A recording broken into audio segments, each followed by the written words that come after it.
Kundu, my ID number is 17MKT097. Today I discuss about the follow chart of sampling technique and which technique is best for conducting my research. At first, I want to discuss about the sampling. Sampling is the process which used in statistical analysis and predetermine the number of observations which taken from the large population. Then types of the sampling.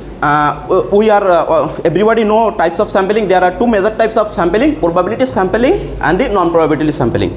Probability sampling is the technique in which the researcher select sample from the large population, and the non-probability sampling technique is the technique in which the researcher select sample from his subjective judgment of the research. Now we can see the follow chart of the sampling technique. Here we can see two types of sampling technique: probability sampling technique and the non-probability sampling technique. In the probability sampling technique, there are four types. First, the simple random sampling technique.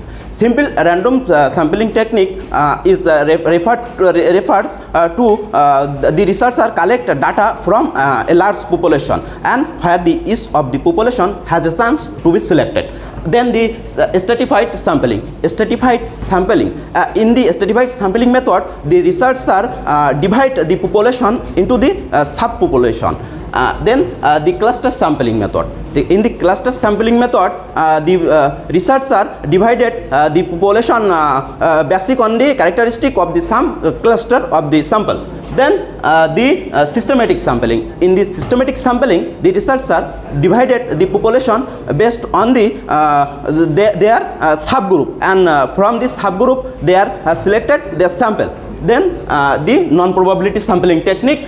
Here we can see four types of non-probability sampling technique. First one, the convenience sampling. In the convenience sampling technique, the researcher try to collect data from the people by convenience them. Then the quota sampling technique. Quota sampling technique use the researcher for collect the data from the characteristic of the data. Then the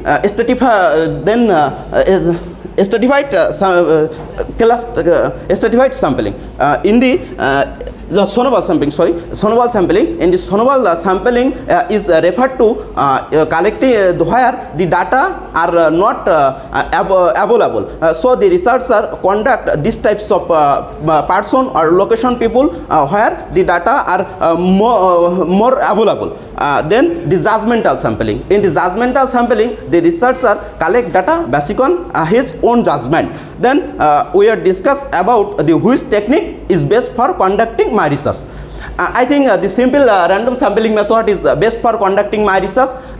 When the researcher collect through the simple random method, it easily collected the data, and it is so easy to use, and it allow to another researcher to use the information. Then there is the some advantage of the simple randoming method.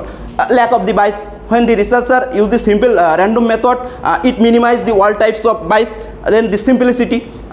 It is very used to simple, because when the researcher use it, the population collection method is simple. Less knowledge required.